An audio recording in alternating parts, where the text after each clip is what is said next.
ਅੱਜ ਸਵੇਰੇ ਇੱਕ ਟੈਲੀਫੋਨ ਦੁਆਰਾ ਮਾਈ ਕਹਿ ਰਹੀ ਸੀ ਕਿ ਮੈਂ ਤੁਹਾਡੇ ਕੋਲ ਆ ਕੇ ਇੱਥੇ ਰਹਿਣਾ ਚਾਹੁੰਦੀ ਸੀ, ਦੇਖਣਾ ਚਾਹੁੰਦੀ ਸੀ ਵੀ ਜਾਗਰਤ ਪੁਰਸ਼ ਕੈਸੇ ਰਹਿੰਦਾ ਹੈ। ਪਰ ਘਰ ਵਾਲੇ ਨੇ ਆਉਣ ਨਹੀਂ ਦਿੱਤਾ, ਇਸ ਕਰਕੇ ਮੈਂ ਆ ਨਹੀਂ ਸਕੀ ਹਾਂ।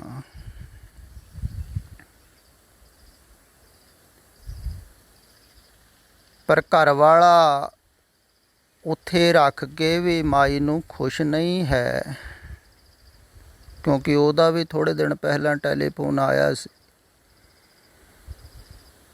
ਕਹਿਣ ਲੱਗਾ ਵੀ ਬੜਾ ਔਖਾ ਹਾਂ ਮੈਂ। ਇਹ ਰੋਟੀ ਪਕਾ ਕੇ ਅੰਦਰ ਵੜ ਜਾਂਦੀ, ਫਿਰ ਨਿਕਲਦੀ ਨਹੀਂ। ਬਹੁਤ ਸਮਾਂ ਅੰਦਰੇ ਹੀ ਬੈਠੀ ਰਹਿੰਦੀ। ਤੇ ਕਿਵੇਂ ਚੱਲੂਗੀ ਗ੍ਰਸਤੀ, ਕਿਵੇਂ ਚੱਲੂਗਾ ਘਰ।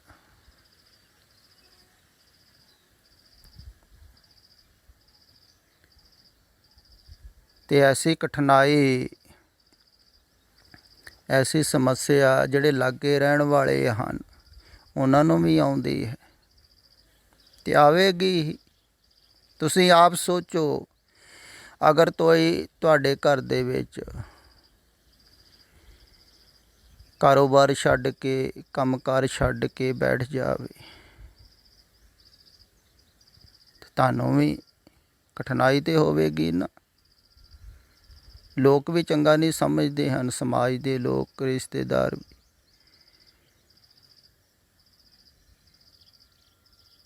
ਲੋਕ ਤਾਂ ਉਹਨੂੰ ਚੰਗਾ ਸਮਝਦੇ ਹਨ ਜਿਹੜਾ ਜ਼ਿਆਦਾ ਕਾਰੋਬਾਰ ਕਰਦਾ ਹੈ, ਜ਼ਿਆਦਾ ਕੰਮ ਕਰਦਾ, ਜ਼ਿਆਦਾ ਧੰਦਾ ਕਰਦਾ, ਉਹਦੀ ਤਾਰੀਫ ਕਰਦੇ।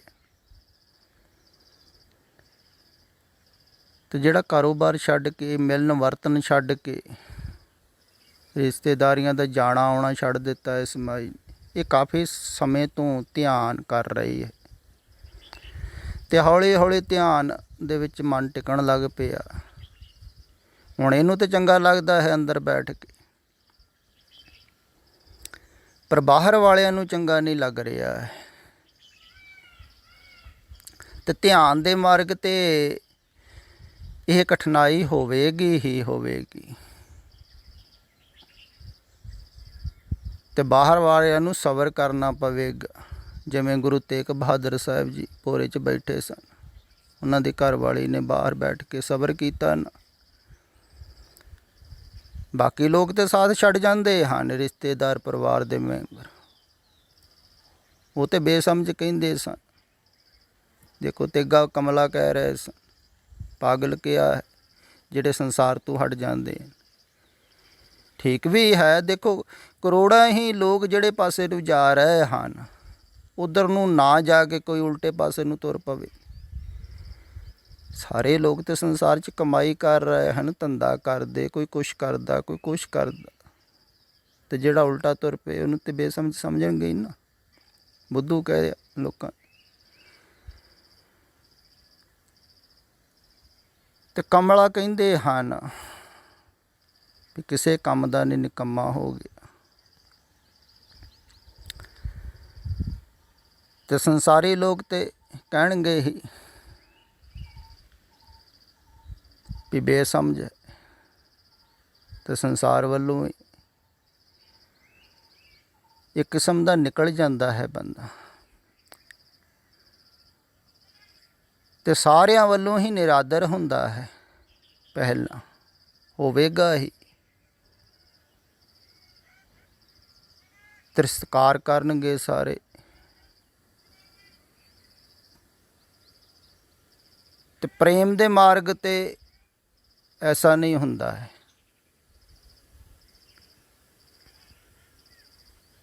ਕਿਉਂਕਿ ਪ੍ਰੇਮ ਦਾ ਮਾਰਗ ਜਿਹੜਾ ਹੈ ਨਾ, ਉਹ ਬਹੁਤ ਸਹਿਜ ਹੈ। ਜਿਵੇਂ ਕੱਲ੍ਹ ਹੀ ਸ਼ਬਦ ਦਾ ਸਿਰਲੇਖ ਪੜ੍ਹਿਆ ਸੀ ਨਾ, ਸਾਧੋ ਸਹਿਜ ਸਮਾਧ ਭਲੀ। ਉਹ ਜਿਹੜੀ ਸਹਿਜ ਸਮਾਧ ਹੈ।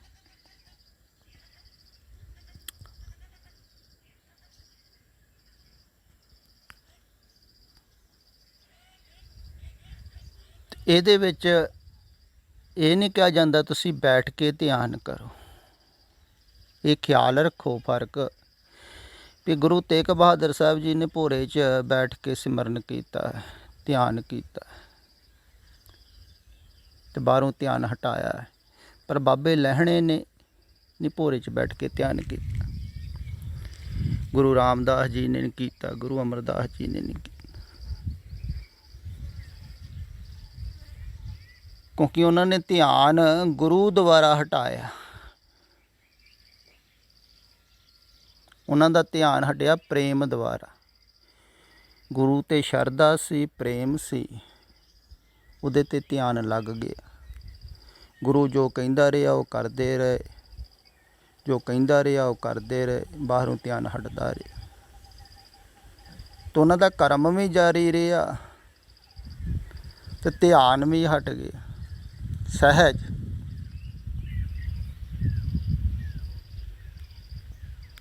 ਤਾਂ ਉਹਨਾਂ ਨੇ ਕੀਤਾ ਵੀ ਕੁਝ ਨਹੀਂ।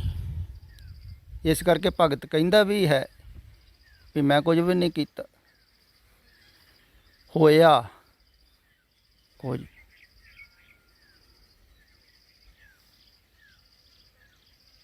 ਤੋ ਕਰਦਾ ਹੀ ਕੁਝ ਨਹੀਂ ਹੈ।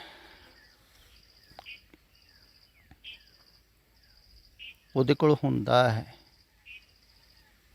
ਗੁਰੂ ਕਰਦਾ ਹੈ।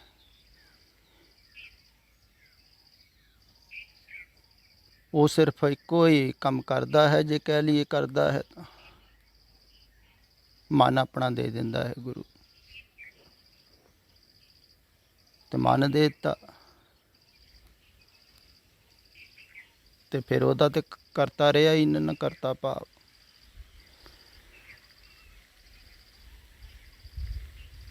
ਤੇ ਇੱਥੇ ਸਹਿਜ ਹੁੰਦਾ ਹੈ।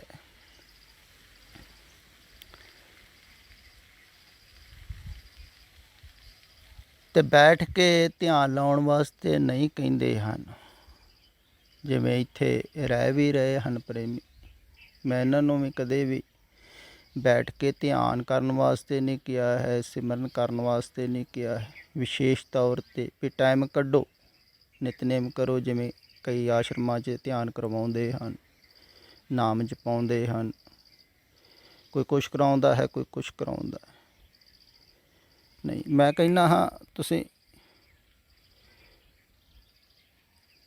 ਸਰੀਰ ਕਰਕੇ ਕਰਮ ਕਰੋ, ਮਨ ਕਰਕੇ ਕੁਝ ਨਹੀਂ ਕਰਨਾ ਹੈ।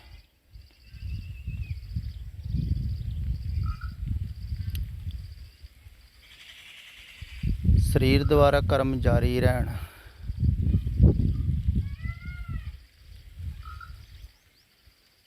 ਤੇ ਮਨ ਜਿਹਦੇ ਕਰਮ ਦੇ ਵਿੱਚ ਲੱਗੇ ਹੋਏ ਉਹਦੇ 'ਤੇ ਰੱਖਣਾ ਹੈ ਧਿਆਨ, ਤੇ ਧਿਆਨ ਉਹਦੇ 'ਤੇ ਟਿਕ ਜਾਵੇਗਾ, ਬਾਹਰੋਂ ਹਟਦਾ ਜਾਵੇਗਾ, ਕਰਮ ਵੀ ਚੱਲਦਾ ਰਹੇਗਾ।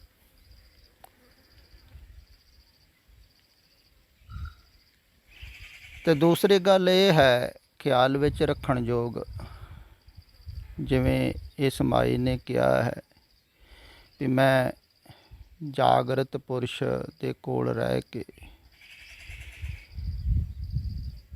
ਦੇਖਣਾ ਚਾਹੁੰਦੀ ਹਾਂ ਵੀ ਉਹ ਕਿਵੇਂ ਰਹਿੰਦੇ ਹਨ। ਨਹੀਂ, ਬਾਹਰੋਂ ਦੇਖ ਕੇ ਨਹੀਂ ਤੁਹਾਨੂੰ ਕੁਛ ਵੀ ਪਤਾ ਲੱਗੇਗਾ। ਅਗਰ ਤੁਸੀਂ ਰਹੋਗੇ ਵੀ ਤੇ ਬਾਹਰੋਂ ਤੇ ਨੋਰਮਲ ਜਿਵੇਂ ਆਮ ਇਨਸਾਨ ਰਹਿੰਦਾ ਹੈ ਵੈਸੇ ਹੀ ਹੈ। ਖਿਆਲ ਵਿੱਚ ਰੱਖੋ। ਇਸ ਕਾਰਨ ਬਾਹਰੋਂ ਦੇਖਣ ਵਾਲਿਆਂ ਨੂੰ ਤੇ ਬਹੁਤ ਸਾਰੀਆਂ ਉਣਤਾਂ ਹੀ ਐਵੇਂ ਦਿਖਣਗੀਆਂ, ਜ਼ਿਆਦਾ ਹੈ ਉਣਤਾਂ ਹੀ, ਜ਼ਿਆਦਾ ਭੁੱਲਾਂ ਚੁੱਕਾਂ ਵੀ ਹੁੰਦੀਆਂ। ਦੇਖੋ ਕੱਲ੍ਹ ਹੀ ਕੋਈ ਸ਼ਬਦ ਸਪਸ਼ਟ ਨਹੀਂ ਬੋਲ ਹੋਇਆ ਅੰਗਰੇਜ਼ੀ ਦਾ, ਤੇ ਰਿਕਾਰਡਿੰਗ ਪਾਉਣ ਤੋਂ ਕੁਛ ਸਮੇਂ ਬਾਅਦ ਹੀ ਮੈਸੇਜ ਆ ਗਿਆ ਇੱਕ ਮਾਈ ਦਾ ਵੀ ਤੁਸੀਂ ਆਹ ਸ਼ਬਦ ਜਿਹੜਾ ਇਹਦਾ ਉਪਯੋਗ ਗਲਤ ਕੀਤਾ ਹੈ। ਜਿਵੇਂ ਮੈਂ ਕਿਹਾ ਸੀ ਹੈਲਪ ਲੈਸ ਕਹਿੰਦੀ ਕਹਿਣਾ ਸੀ, ਪਰ ਮੈਂ ਕੋਈ ਸੋਚ ਸੋਚ ਕੇ ਥੋੜ੍ਹੀ ਬੋਲਦਾ ਹਾਂ। ਕੋਈ ਸ਼ਬਦ ਆ ਗਿਆ ਸਾਹਮਣੇ, ਉਹਦਾ ਉਪਯੋਗ ਕਰ ਲਿਆ। ਨਾਲੇ ਸ਼ਬਦਾਂ 'ਚ ਕੀ ਰੱਖਿਆ ਹੈ? ਸ਼ਬਦਾਂ ਦੁਆਰਾ ਤਾਂ ਇਸ਼ਾਰਾ ਹੁੰਦਾ ਹੈ। ਕਈਆਂ ਦੀ ਭਾਸ਼ਾ 'ਤੇ ਪਕੜ ਬਹੁਤ ਹੁੰਦੀ ਹੈ। ਸ਼ਬਦ, ਭਾਸ਼ਾ, ਵਿਚਾਰ, ਸ਼ਬਦਾਂ ਦੁਆਰਾ ਤਾਂ ਸਿਰਫ ਇਸ਼ਾਰਾ ਹੈ।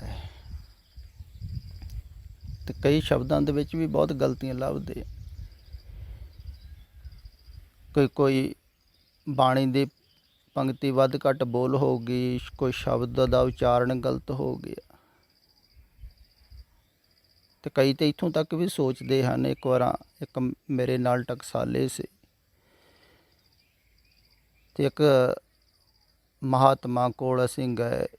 ਉਹ ਨੇਤਰਹੀਣ ਸਨ, ਤਾਂ ਉਹਨਾਂ ਨੇ ਕੁਛ ਕੁ ਬਾਣੀ ਦੀਆਂ ਪੰਕਤੀਆਂ ਬੋਲੀਆਂ।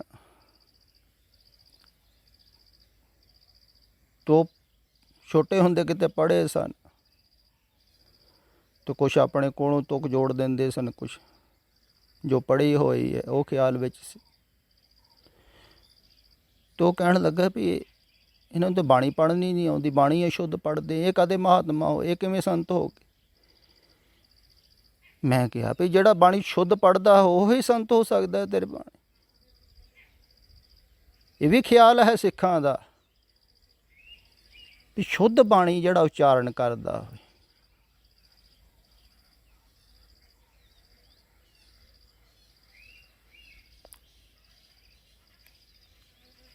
ਮੈਂ ਕਿਹਾ ਵੀ ਲਿਖਿਆ ਵੀ ਹੈ ਵਿੱਚ, ਤੁਸੀਂ ਪੜ੍ਹਦੇ ਵੀ ਹੋ, ਪੜ੍ਹਿਆ ਅਨਪੜ੍ਹਿਆ ਪਰਮ ਗਤ ਪਾਵੇ। ਜਿਹੜਾ ਅਨਪੜ੍ਹ ਹੈ ਤਾਂ ਬਾਣੀ ਜਾਣਦਾ ਹੀ ਨਹੀਂ, ਫਿਰ ਉਹਦਾ ਕੀ ਮਤਲਬ ਹੋਇਆ? ਫਿਰ ਰੱਬ ਨੂੰ ਨਹੀਂ ਪਾ ਸਕਦਾ। ਉਹ ਤਾਂ ਜਾਣਦਾ ਹੀ ਨਹੀਂ ਹੈ। ਇਵੇਂ ਹੀ ਹਿੰਦੂਆਂ ਦੀ ਧਾਰਨਾ ਹੈ, ਬ੍ਰਾਹਮਣਾਂ ਦੀ। ਉਹ ਕਹਿੰਦੇ ਹਨ ਸੰਸਕ੍ਰਿਤ ਨਾ ਜਾਣਦਾ ਹੋਵੇ ਤਾਂ ਉਹ ਮਹਾਤਮਾ ਨਹੀਂ ਹੋ ਸਕਦਾ। ਇਸੇ ਕਾਰਨ ਕਬੀਰ ਨਾਲ ਲੱਗਦੇ ਵੀ ਸਨ, ਰਵਿਦਾਸ ਜੀ ਨਾਲ।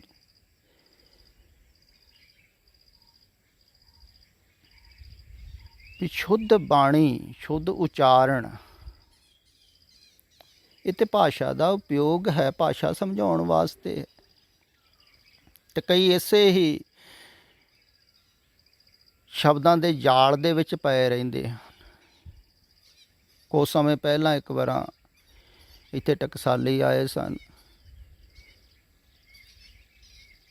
ਤੋ ਗੁਰੂ ਗ੍ਰੰਥ ਸਾਹਿਬ ਦੀਆਂ ਜਿਲਤਾਂ ਬੰਨ੍ਹਦੇ ਸਨ। ਅਤੇ ਮੈਂ ਉਹਨਾਂ ਨੂੰ ਕਿਹਾ ਵੀ ਅਜੋਕੇ ਸਮੇਂ 'ਚ ਨਵਾਂ ਛਾਪਣਾ ਸਿਖਾਲਾ ਹੈ। ਤੁਸੀਂ ਕਹਿੰਦੇ ਹੋ ਜਿਲਤ 'ਤੇ ਬਹੁਤ ਟਾਈਮ ਲੱਗਦਾ, ਹਫ਼ਤਾ ਲੱਗ ਜਾਂਦਾ। ਕਹਿੰਦੇ ਨਹੀਂ, ਜਿਹੜੇ ਪੁਰਾਣੇ ਸਰੂਪ ਹਨ ਨਾ, ਉਹਨਾਂ ਦਾ ਉਚਾਰਨ ਠੀਕ ਹੈ, ਨਵੇਂ ਸਰੂਪਾਂ ਦਾ ਗਲਤ। ਤੋ ਗਲਤੀਆਂ ਦੱਸਣ ਲੱਗ। ਦੇਖੋ ਹੁਣ ਜਿਹਦਾ ਗਲਤੀਆਂ ਵੱਲ ਧਿਆਨ ਹੈ ਉਹ ਉਪਦੇਸ਼ ਨੂੰ ਕਮਾਊਗਾ। ਉਪਦੇਸ਼ ਵੱਲ ਤਾਂ ਧਿਆਨ ਹੀ ਨਹੀਂ ਇਹਨਾਂ ਦਾ। ਕਿੱਥੇ ਲੱਗ ਗਲਤ ਹੈ, ਕਿੱਥੇ ਲੱਗ ਠੀਕ ਹੈ, ਲੱਗ ਮਾਤਰਾ, ਉਚਾਰਨ ਠੀਕ ਹੈ, ਕਈ ਇਹੋ ਪੜ੍ਹ ਰਹੇ ਹਨ, ਗਲਤ ਹੈ। ਇਹ ਤਾਂ ਇਵੇਂ ਹੋਇਆ ਮਠਾਈਆਂ ਦੀਆਂ ਦੁਕਾਨਾਂ ਲੱਗੀਆਂ ਹੋਈਆਂ ਅਤੇ ਥੱਲੇ ਕੂੜਾ ਕਰਕਟ ਦੇਖ ਰਿਹਾ ਕੋਈ, ਉਹ ਦੇਖਦਾ ਹੀ ਨਹੀਂ ਉੱਪਰ।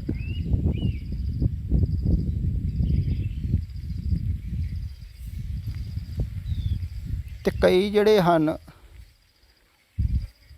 ਉਹ ਇਹੋ ਹੀ ਦੇਖਦੇ ਰਹਿੰਦੇ ਹਨ ਵੀ ਬੋਲਣ ਵਿੱਚ ਕਿੱਥੇ ਗਲਤੀ ਹੋ ਰਹੀ ਹੈ। ਭਾਸ਼ਾ ਦੇ ਵਿੱਚ ਨਹੀਂ, ਬਹੁਤ ਗਲਤੀਆਂ ਹੁੰਦੀਆਂ ਭਾਸ਼ਾ ਬੋਲਣ ਦੇ ਵਿੱਚ। ਭਾਸ਼ਾ ਤਾਂ ਸਿਰਫ ਸੰਕੇਤਿਕ ਹੈ, ਇੰਗਿਤ ਹੈ, ਇਸ਼ਾਰਾ ਹੈ। ਜਿਵੇਂ ਤੀਰ ਦਾ ਨਿਸ਼ਾਨ ਲੱਗਾ ਹੁੰਦਾ ਕਿਸੇ ਸ਼ਹਿਰ ਨੂੰ ਜਾਣ ਵਾਸਤੇ, ਇੱਦਾਂ ਹੀ ਭਾਸ਼ਾ ਹੈ, ਇਸ਼ਾਰਾ ਹੈ ਜਾਣ ਵਾਸਤੇ ਪਰਮਾਤਮਾ ਵੱਲ। ਇਸ਼ਾਰੇ ਸਮਝੋ। ਹੁਣ ਮੈਂ ਗਲਤ ਵੀ ਬੋਲ ਦੇਵਾਂ, ਜਿਹੜਾ ਸਮਝਣ ਵਾਲਾ ਉਹ ਸਮਝ ਹੀ ਲੈਂਦਾ ਹੈ। ਇਸ਼ਾਰਾ ਵੀ ਸਮਝ ਲੈਂਦੇ ਹਨ ਲੋਕ। ਜਿਵੇਂ ਪੁਰਾਣੇ ਸਮਿਆਂ ਦੇ ਵਿੱਚ ਭਾਸ਼ਾ ਵਿਕਸਿਤ ਨਹੀਂ ਸੀ, ਜ਼ਿਆਦਾ ਲੋਕ ਭਾਸ਼ਾ ਨਹੀਂ ਸੀ ਜਾਣਦੇ, ਇਸ਼ਾਰੇ ਜਾਣਦੇ ਸਨ। ਇਸੇ ਕਾਰਨ ਹੀ ਬਾਬੇ ਨਾਨਕ ਨੂੰ ਸਿਖਾਲਾ ਹੋ ਗਿਆ ਦੇਸ਼ ਵਿਦੇਸ਼ ਦੇ ਵਿੱਚ ਵਿਚਰਨ ਕਰਨ, ਰਟਨ ਕਰਨਾ ਸਿਖਾਲਾ ਹੋ ਗਿਆ ਨਾ। ਕਿਉਂਕਿ ਭਾਸ਼ਾ ਨਹੀਂ ਸੀ ਜਾਣਦੇ ਲੋਕ, ਇਸ਼ਾਰਿਆਂ ਨਾਲ ਜ਼ਿਆਦਾ ਗੱਲ ਹੁੰਦੀ ਸੀ ਅਤੇ ਇਸ਼ਾਰੇ ਤਕਰੀਬਨ ਸਾਰੇ ਪ੍ਰਾਂਤਾਂ ਦੇ ਇੱਕੋ ਜਿਹੇ ਹੁੰਦੇ ਹਨ। ਅਤੇ ਜਿਹੜੀ ਨੋਰਮਲ ਗੱਲ ਸੀ ਆਮ ਸਾਧਾਰਨ ਬੰਦੇ ਨਾਲ ਕਰਨੀ ਤਾਂ ਉਹ ਇਸ਼ਾਰਿਆਂ ਦੇ ਵਿੱਚ ਹੀ ਕਰ ਲੈਂਦੇ ਸਨ। ਉਸ ਭਾਸ਼ਾ ਦੇ ਸ਼ਬਦ ਬਹੁਤ ਘੱਟ ਸਨ, ਬਹੁਤ ਘੱਟ ਬੋਲੀਆਂ ਜਾਣਦੇ ਸਨ ਲੋਕ, ਅਤੇ ਭਾਸ਼ਾ ਸਿਰਫ ਵਰਤਣ ਵਾਸਤੇ। ਪਰ ਅਜੋਕੇ ਸਮੇਂ 'ਚ ਭਾਸ਼ਾ ਬਹੁਤ ਜ਼ਿਆਦਾ ਵਿਕਸਿਤ ਹੋ ਗਈ, ਹਰ ਇੱਕ ਪੜ੍ਹਿਆ ਲਿਖਿਆ ਹੈ। ਇਸ ਕਾਰਨ ਸ਼ਬਦਾਂ ਦੇ ਜਾਲ ਦੇ ਵਿੱਚ ਲੋਕ ਜ਼ਿਆਦਾ ਪੈ ਰਹੇ ਹਨ, ਭਾਸ਼ਾ 'ਤੇ ਧਿਆਨ ਜ਼ਿਆਦਾ ਦਿੰਦੇ ਹਨ ਅਤੇ ਭਾਸ਼ਾ ਦੇ ਸ਼ਬਦ ਵੀ ਬਦਲਦੇ ਰਹਿੰਦੇ। ਆਹ ਦੇਖੋ ਅੰਗਰੇਜ਼ ਬੋਲਦੇ ਹਨ, ਉਹ ਥੋੜ੍ਹੀ ਜਿਹੀ ਭਾਸ਼ਾ ਬੋਲਦੇ ਹਨ, ਬਾਕੀ ਕੱਟੀ ਫਿੱਟੀ ਜੀ ਅੰਗਰੇਜ਼ੀ, ਅਤੇ ਲੋਕ ਸਮਝ ਜਾਂਦੇ ਹਨ ਇਸ਼ਾਰਿਆਂ ਨਾਲ। ਅਤੇ ਜਿਹਨੇ ਸਮਝਣਾ ਹੈ ਉਹ ਇਸ਼ਾਰਾ ਹੀ ਸਮਝ ਜਾਂਦਾ ਹੈ। ਪਰ ਜਿਹੜਾ ਹੁਣ ਦੇਖੋ ਭਾਸ਼ਾ ਦੇ ਵਿੱਚ ਹੀ ਗਲਤੀਆਂ ਲੱਭ ਰਿਹਾ ਹੈ, ਅਤੇ ਉਹ ਕਿੰਨੀਆਂ ਗਲਤੀਆਂ ਨਾ ਲੱਭਦਾ ਹੋਵੇਗਾ ਬਾਹਰ, ਅਤੇ ਬਾਹਰ ਤਾਂ ਗਲਤੀਆਂ ਬਹੁਤ ਹਨ। ਇਸ ਕਰਕੇ ਬਾਹਰ ਹੀ ਜੁੜਿਆ ਰਹਿੰਦਾ ਹੈ ਜਿਹੜਾ ਬਾਹਰ ਗਲਤੀਆਂ ਦੇਖਦਾ ਹੈ, ਹੁਣ ਤਾਈਆਂ ਦੇਖਦਾ।